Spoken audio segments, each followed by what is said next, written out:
Hoje a gente vai mergulhar em um livreto teológico bem interessante, lá de 1987. A proposta dele é ousada, mapear toda a história da relação entre Deus e a humanidade através de 7 alianças principais. É uma jornada para a gente entender não só o passado, mas o nosso lugar hoje. Para começar, vamos direto para a fonte. Este aqui é o livro. A tese central dele é que o melhor jeito de compreender a interação de Deus com o mundo é por meio de uma série de alianças, sabe? Como se fossem compromissos sagrados. Cada uma delas é uma peça de um quebra-cabeça gigante. E este aqui é o nosso roteiro.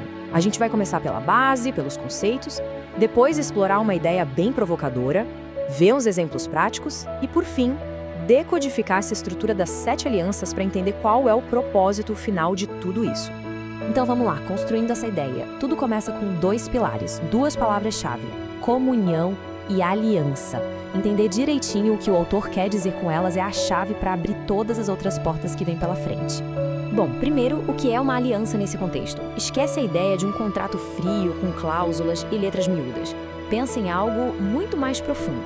É um compromisso solene, firmado, um pacto que estabelece a base de um relacionamento. E aqui a gente vê o objetivo final de qualquer aliança, a tal da comunhão. A ideia aqui não é só seguir regras, mas alcançar um relacionamento próximo, íntimo com Deus. Esse é o verdadeiro alicerce, o porquê de tudo. Agora, o autor traz um conceito que, olha, é fascinante. É uma forma de explicar como Deus age no mundo que pode parecer meio estranha no começo, mas que, se a gente entende, muda toda a perspectiva. A expressão é essa aí, o escândalo da particularidade. É uma frase forte, né? Que chama atenção. Mas afinal, que escândalo é esse? Vamos dar uma olhada mais de perto. O ponto central é este. Segundo o livreto, a ação de Deus não acontece por meio de leis universais, impessoais, que valem para todo mundo do mesmo jeito. Pelo contrário, ela se manifesta de uma forma radicalmente pessoal, em encontros específicos com indivíduos. E o maior exemplo desse escândalo, de acordo com o texto, seria Jesus. Não uma filosofia abstrata, nem um novo conjunto de regras, mas uma intervenção divina direta, particular, pessoal, dentro da história da humanidade. Certo? Mas para essa ideia não ficar só na teoria, o livreto traz vários exemplos práticos do que significa essa caminhada pessoal, essa tal de comunhão com Deus no dia a dia. O autor nos leva a figuras como Enoque, por exemplo.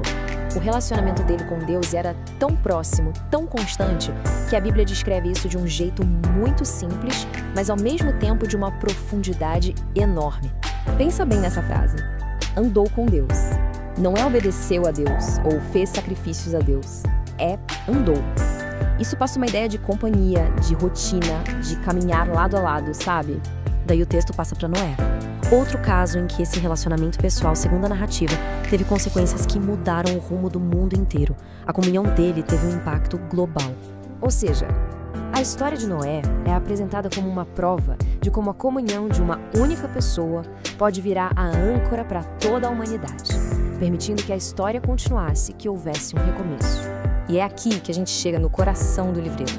Essa ideia de uma progressão. Crises mundiais que vão acontecendo e para cada uma delas surge uma nova aliança, um novo pacto, desenhado especificamente para aquele momento da história. Mas atenção, um ponto muito importante que o autor defende. Não se trata de 7 tentativas frustradas de Deus. Pelo contrário, a ideia é de uma sequência pedagógica, necessária. Pensa num pai ajustando o jeito de lidar com o filho à medida que ele cresce. É mais ou menos essa lógica. E essa tabela aqui, nossa, ela é o mapa de tudo. Fica bem claro. Para cada grande crise na história humana, da desolação inicial à idolatria, surge uma aliança específica como resposta. É a visão panorâmica dessa interação ao longo dos séculos. Beleza, já vimos o mapa, as etapas desse caminho, mas para onde tudo isso está levando? Qual é o destino final dessa jornada toda? O livreto então faz uma distinção bem clara. De um lado, a velha aliança, que ele descreve como centrada numa lei externa condicional. Do outro, a nova aliança, que seria baseada numa transformação interna incondicional, com a figura de Jesus no centro. Então, o ponto crucial é este. Toda essa jornada histórica, passando por todas as 7 alianças, tem um único destino, que é alcançar um estado final e permanente de comunhão. Uma aliança eterna que completa e realiza o propósito de todas as anteriores. E assim, a gente termina com uma pergunta final que vem do próprio livreto. Por que a gente precisa conhecer essas alianças? E a resposta, segundo o texto, é que entender esse caminho nos ajuda a entender o nosso próprio lugar no plano divino hoje. É uma reflexão sobre o passado, para a gente poder compreender o presente